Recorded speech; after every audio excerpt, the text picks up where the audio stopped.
तो भाई आज की वीडियो में मैं आपको बताता हूं कि कराची यूनिवर्सिटी का टेस्ट पास कैसे करना है और कराची यूनिवर्सिटी के टेस्ट के अंदर कितने एमसीक्यूज आएंगे, किस किस सब्जेक्ट से आएंगे।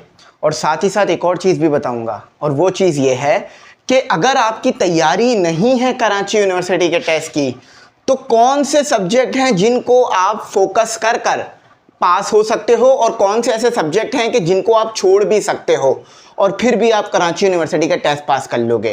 देखो, कराची यूनिवर्सिटी का टेस्ट एनईडी से अलग होता है, नस्ट और फास्ट से अलग होता है। अब अलग कैसे होता है ये सारी चीज़ें मैं आपको बताता हूँ।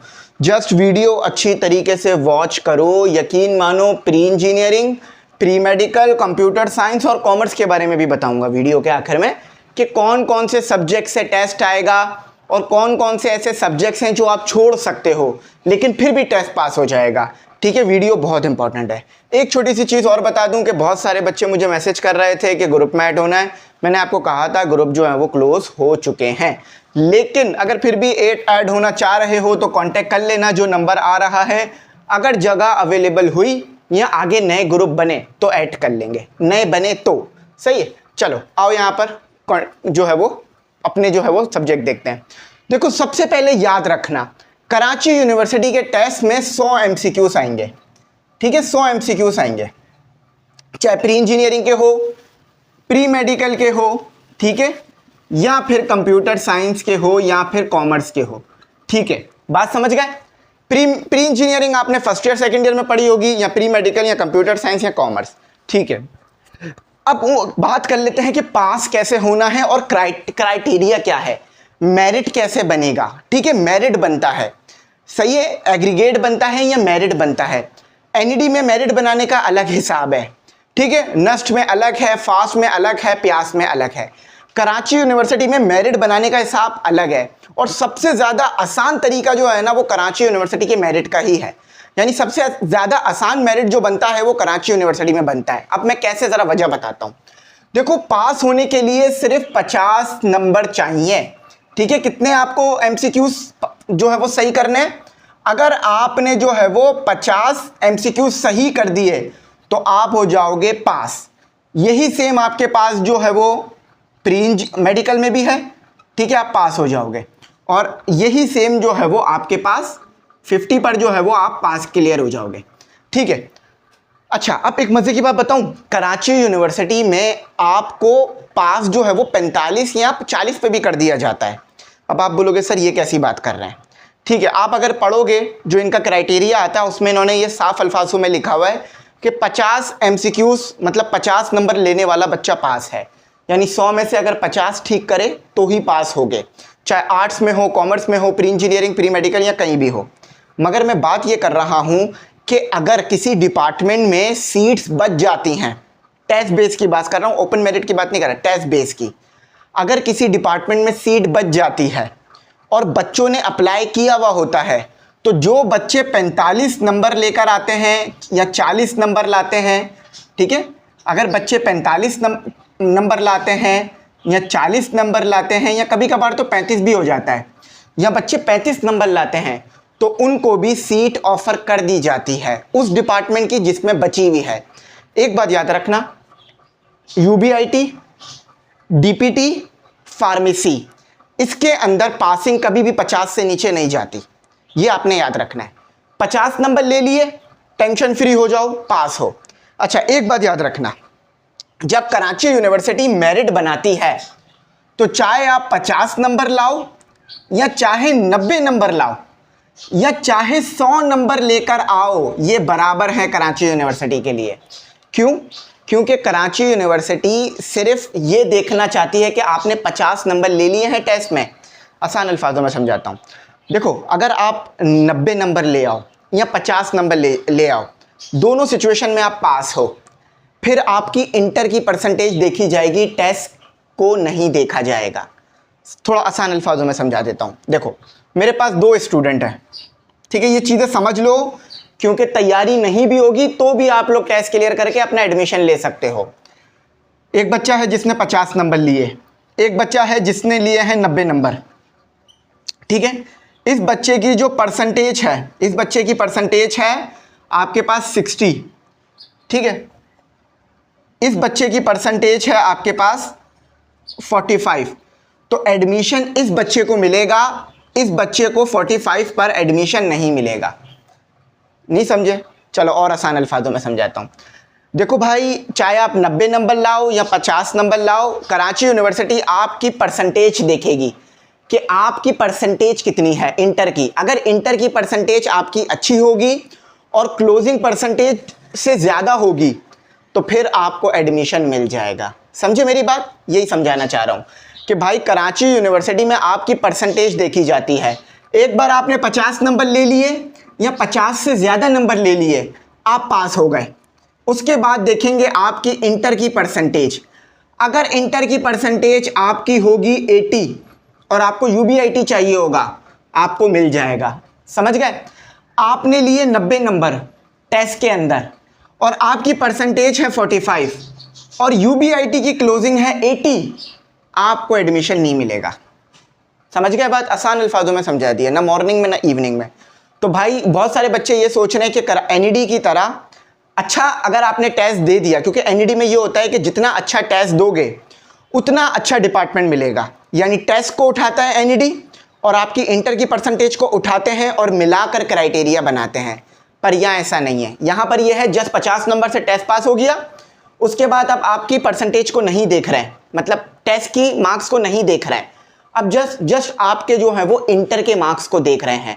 जितने अच्छे इंटर के मार्क्स होंगे उतना ज़्यादा एडमिशन मिलने का चांस है। बात समझ गए? यानी अगर आपके 90 नंबर भी आ गए, कोई बच्चा मेरे पास आए बोले सर मैंने एमसीक्यूज टेस्ट पास किया 90 नंबर लेकर आया, मगर मेरी परसेंटेज 50 है, मुझे यूबीआईटी में एडमिशन नहीं मिला। जबकि एक बच्चा 50 नंबर लाया और उसकी परसेंटेज 80 थी, उसको यूबीआईटी में एडमिशन मिल गया। तो ये बिल्कुल पॉसिबल है। ठीक है, ये पहले ही बता रहा हूँ ताकि फिर बच्चे ना कंफ्यूज होते हैं और परेशान होते हैं। सही है? तो 50 नंबर आपने लाने हैं, उसके बाद फिर वो आपकी इंटर की परसेंटेज देखेंगे। यहाँ पर जस्ट जितनी अच्छी इंटर की परसेंटेज होगी आपका डिपार्टमेंट आपकी मर्जी के मुताबिक होगा। ठीक है, यहाँ लिख दो इंटर परसेंटेज। बात क्लियर हो गई? अच्छा, अब बात कर लेते हैं, और सेम क्राइटेरिया यहाँ भी है, सेम क्राइटेरिया यहाँ भी, और कॉमर्स में भी सेम क्राइटेरिया। अच्छा, अब आ जाते हैं हमारे पास कंप्यूटर साइंस में कौन कौन, यूबीआईटी में कौन कौन अप्लाई कर सकता है। देखो, यूबीआईटी में अप्लाई करने के लिए आपने प्री इंजीनियरिंग से करा हो इंटर, या कंप्यूटर साइंस में आप अप्लाई कर सकते हो। बहुत सारे बच्चे मुझसे पूछ रहे हैं हमने प्री मेडिकल में इंटर किया है, और बहुत सारे बच्चे हैं लातादाद, तो क्या हम कंप्यूटर साइंस ले सकते हैं? देखो, कुछ प्राइवेट यूनिवर्सिटीज़ कंप्यूटर साइंस दे देती हैं प्री मेडिकल पर, मगर कुछ नहीं देती हैं। तो आप इसके लिए यूबीआईटी विजिट कर लो, कराची यूनिवर्सिटी विजिट कर लो, वहाँ वो आपको बता देंगे ये चीज़। मैं भी आप लोगों को ये बात बता चुका हूँ। अच्छा, अब आ जाओ सब्जेक्ट कौन कौन से हैं। इंग्लिश कॉमन है, सब में है, इंग्लिश सब में है, चाहे वो आर्ट्स हो, आर्ट्स के यानी इंटरनेशनल रिलेशन वाला आपका डिपार्टमेंट हो, उसमें भी आपकी इंग्लिश होगी। ठीक है, या आपका फार्मेसी हो, उसमें भी इंग्लिश होगी, क्योंकि बुक्स तो होती ही इंग्लिश में आपकी अमूमन है। ठीक है, इंग्लिश सब में है। अच्छा, अब टोटल एमसीक्यू 100 है, तो इंग्लिश से कितने एमसीक्यूज आएंगे? 20 एमसीक्यूज आएंगे। इंग्लिश से कितने एमसीक्यूज आएंगे? 20 एमसीक्यूज इंग्लिश से आएंगे। अच्छा, आखिर में बताऊंगा भी, मैं एक ट्रिक बताऊंगा। अब वो ट्रिक क्या है मैं अभी बता देता हूँ पहले थोड़ी सी, ताकि इंटरेस्टिंग रहे वीडियो। देखो, मैंने जब एनईडी का टेस्ट दिया था ना, मैं कराची यूनिवर्सिटी का टेस्ट भी दे चुका हूँ, और अल्हम्दुलिल्लाह मैंने कराची यूनिवर्सिटी का टेस्ट भी पास किया हुआ है। सही है, मेरा 1 साल गैप था, इम्प्रूवमेंट किया था मैंने, तो इसलिए मैंने कराची यूनिवर्सिटी का टेस्ट भी दे दिया था। अच्छा, अब मेरी बात सुनो, मेरी जो है ना केमिस्ट्री की तैयारी नहीं थी अच्छी, तो मैंने पता है क्या किया, एनईडी में 4 सब्जेक्ट होते हैं, एनईडी में 4 सब्जेक्ट होते हैं, फिजिक्स, प्री इंजीनियरिंग की बात कर रहा हूँ, मैथ, केमिस्ट्री और इंग्लिश। मेरी ना केमिस्ट्री की तैयारी नहीं थी, बिल्कुल भी अच्छी नहीं थी। मैंने क्या किया, मैंने केमिस्ट्री को 100% इग्नोर कर दिया, 100% इग्नोर कर दिया। मैंने फिजिक्स और मैथ और इंग्लिश में जान मारी। किस में जान मारी? फिजिक्स, मैथ और इंग्लिश में मैंने 100 में। ये उन बच्चों के लिए बता रहा हूँ जिनकी तैयारी नहीं है। अभी मैं एक क्राइटेरिया बताऊंगा आपको यहाँ पर कि किस तरह से 2 सब्जेक्ट छोड़कर भी आप कराची यूनिवर्सिटी का टेस्ट पास कर सकते हो। 2 सब्जेक्ट की 0 तैयारी हो, 3 सब्जेक्ट की बिहाफ पर आप कराची यूनिवर्सिटी का टेस्ट पास कर लोगे। जरा वो सुनकर जाना, ये बड़ी ही ट्रिकी बातें होती हैं, और ये वही टीचर बताता है जो चाहता है कि भाई आप पास कर जाओ। वैसे हर टीचर ये चाहता है। अच्छा, बात सुनो, मेरी केमिस्ट्री की 0 तैयारी थी, मैंने क्या किया, मैंने 100% तैयारी की फिजिक्स की। फिजिक्स में मैंने, मुझे याद है 20 नंबर ले लिए थे इजीली। मैथ में जो है वो मेरे 22 नंबर आ गए थे मुझे जहां तक याद है। अच्छा अब भाई देखो, केमिस्ट्री की तैयारी नहीं है तो क्या हो गया, तुक्का तो लगा सकते हो ना। जीतो पाकिस्तान तो देखा ही होगा, वो आमिर लियाकत के जो शो आते थे, तुक्का लगाओ पाकिस्तानियों। तो यहाँ पर भी हमने तुक्के मारे, लेकिन भाई वो वाले तुक्के नहीं मारे कि बस आंख बंद करके ABC लगा दिया, नहीं। पढ़ा मैंने MCQs, थोड़ा बहुत लिंक करा, तो मैंने जो मुझे जिस शक था मैंने वही जवाब लगाया। तो तुक्का ऐसे नहीं लगाना अक्कड़ बक्कड़ बम्बे वो 80 90 पूरे 100, ऐसे वाले तुक्के लगाने की बात नहीं कर रहा, ठीक है।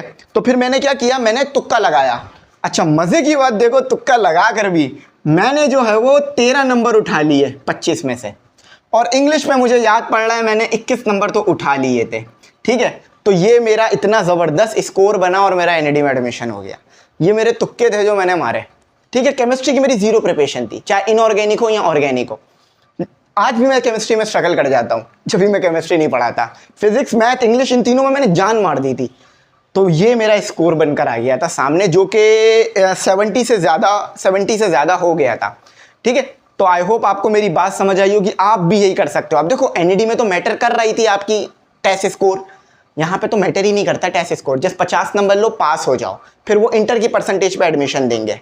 सही है, बात समझे, इसको दिमाग में रखना। अब कराची यूनिवर्सिटी में क्या करना है वो मैं आपको तरीका बताता हूँ, ठीक है।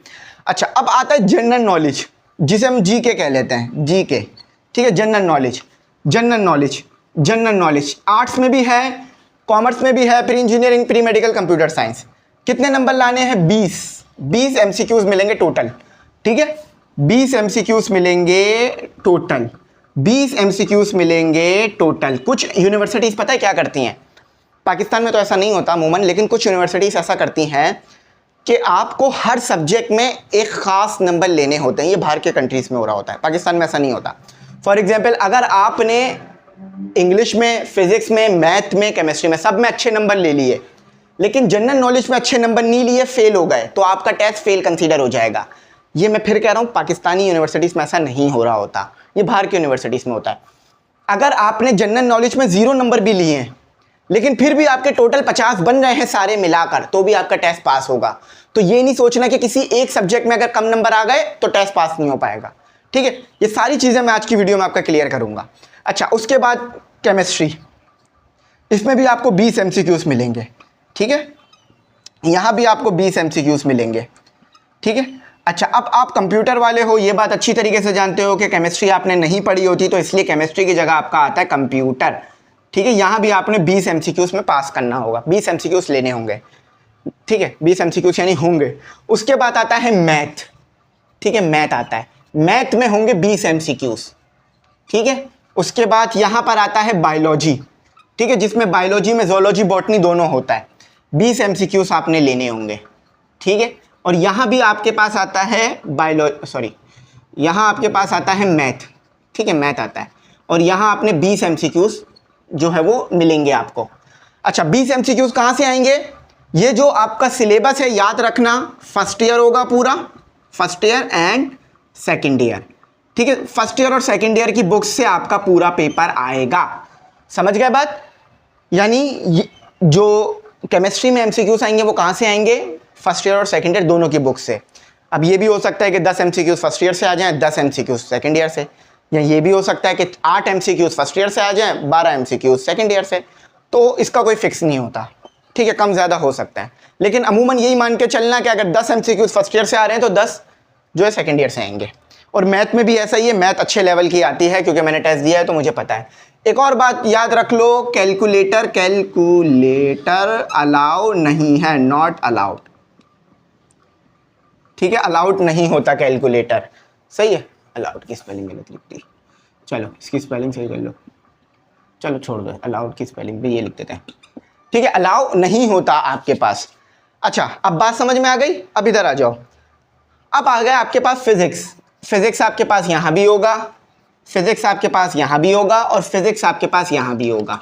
अच्छा बहुत सारे बच्चों ने क्या किया होता है, फिजिक्स नहीं पढ़ी होती कंप्यूटर साइंस में, तो उनका स्टैटिक आ रहा होता है। तो अगर आपने फिजिक्स नहीं पढ़ी है फर्स्ट ईयर सेकेंड ईयर में तो स्टैटिक्स आती है आपकी, लेकिन अमूमन फिजिक्स पढ़ा दी जाती है, तो 20 MCQs यहाँ से आएंगे। अब मैं ट्रिक बताता हूँ आपको, 20 MCQs यहाँ से आएंगे, ठीक है, अब मैं ट्रिक बताता हूँ, 20 MCQs यहाँ से आएंगे। अच्छा, अब मेरी बात सुनो, इनमें से अगर 2 सब्जेक्ट की तैयारी नहीं है, चाहे वो प्री इंजीनियरिंग हो, प्री मेडिकल हो या कंप्यूटर साइंस हो, कोई मसले की बात नहीं है। सिर्फ 2, 3 नहीं, 2, ठीक है, 3 तो फिर बहुत ज़्यादा हो जाएगा। चलो, एक बच्चा है जिसकी मैथ की तैयारी नहीं है, ठीक है, मैथ की तैयारी नहीं है। एक बच्ची है जिसकी बायो की तैयारी नहीं है, और एक बच्चा है जिसकी फिजिक्स की तैयारी नहीं है। अब भी एक सब्जेक्ट आपके पास और है जिसकी तैयारी ना हो। चलो, एक बच्चा है जिसकी केमिस्ट्री की तैयारी नहीं है, इस बच्चे की भी केमिस्ट्री की तैयारी नहीं है और इसकी मैथ की तैयारी नहीं है। अब भी पास हो सकते हो। किस तरह से, ज़रा तरीका समझो। इंग्लिश में पूरे नंबर लेकर आओ, ठीक है, 20 आउट ऑफ 20 निकालो इंग्लिश में। तरीका बता रहा हूं ताकि वो बच्चे जो कि परेशान हो रहे हैं, देखो जब इस तरह का सिस्टम होता है ना, तो आप फ़ायदा उठा सकते हो इस सिस्टम से, ये कोई गलत नहीं है। वो बच्चा कामयाब नहीं होता ज़िंदगी में जो सब कुछ करता है। कामयाब वो होता है जो एक काम करे लेकिन उस जैसा कोई और वो काम ना कर पाए। समझ रहे हो बात? फॉर एग्जाम्पल, मेरी राइटिंग ख़राब है, लेकिन मेरी स्पेलिंग्स इतनी अच्छी होनी चाहिए कि राइटिंग से फ़र्क ही ना पड़े किसी को। अभी जैसे मैं अलाउड की स्पेलिंग में फंस गया था, है ना, बात समझ रहे हो? यहाँ पे वही समझाना चाह रहा हूँ। अगर आपके केमिस्ट्री मैथ खराब हुई भी है, लेकिन इंग्लिश इतनी स्ट्रांग रखो कि भाई 20 में से 19 नंबर निकालो, ठीक है। यहाँ भी सेम काम करो, 19 में से 20 नंबर निकालो, 20 में से 19 नंबर निकालो, ठीक है। ये क्राइटेरिया निकाल लिया, ये क्राइटेरिया निकाल लिया, ये निकाल लिया। हिसाब लगाओ ज़रा अभी बैठकर। जनरल नॉलेज, बिल्कुल हलवा जनरल नॉलेज नहीं पूछी जाती।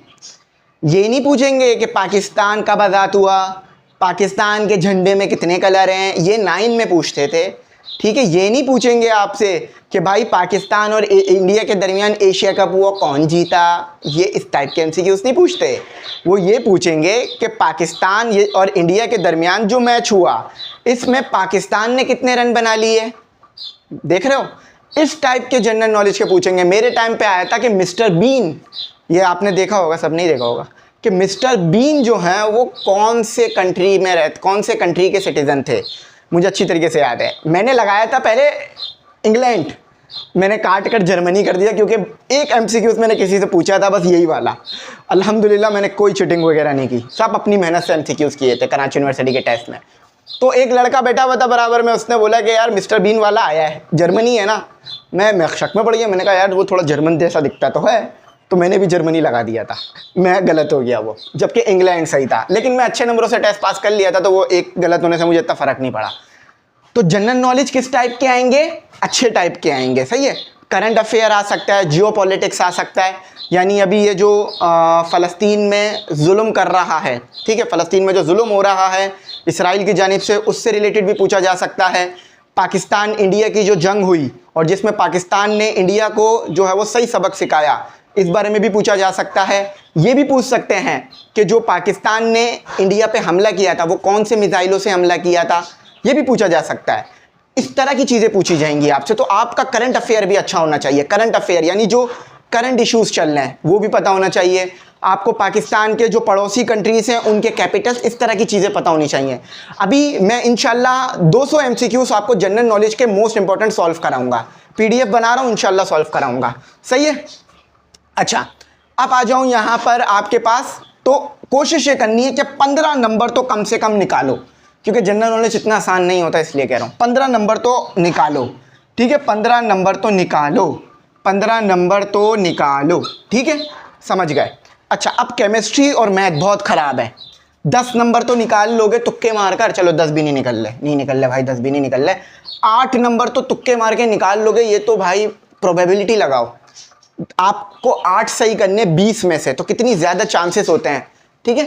तो 8 नंबर आपने निकालने हैं तुक्के मारकर। सही से तुक्के मारना, ये नहीं अक्कड़ बक्कड़ बम्बे वो शुरू कर दो, ये नहीं करना। अक्कड़ बक्कड़ बम्बे वो से काम नहीं चलेगा, ठीक है। 8 नंबर 20 में से 8, देखो 12 गलत हो गए, 8 तो सही हो ही जाएंगे। यहाँ भी 8 निकालो 20 में से तुक्के मारकर। देखो ये मैं उनके लिए बता रहा हूँ जिनकी तैयारी नहीं है, अगर इसको फॉलो करते हो पास हो जाओगे, ठीक है।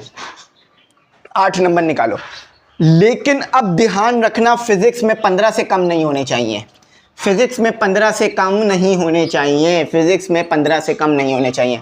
हिसाब लगाओ ज़रा, हिसाब लगाओ, टोटल करो कितने नंबर निकाल लो। अब क्या ये पॉसिबल नहीं है, ये करना पॉसिबल नहीं है क्या? 19 प्लस 15 प्लस 8 प्लस 8 प्लस 15, देखो अब 65 बन गए, 65 बन गए। अगर इसको ज़ीरो कर दो, चलो इसको ज़ीरो कर दो, इसको ज़ीरो कर दो, इसको ज़ीरो कर दो, ठीक है। इसमें से 10 और 5 और कम कर दो, इसमें से 5 और कम कर दो, इसमें से 5 और कम कर दो।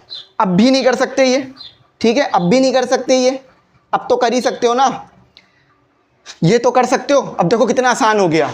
19 नंबर कोशिश करो इंग्लिश में निकालो, 15 नंबर निकालो जीके में, और 10 नंबर निकालो फिजिक्स में।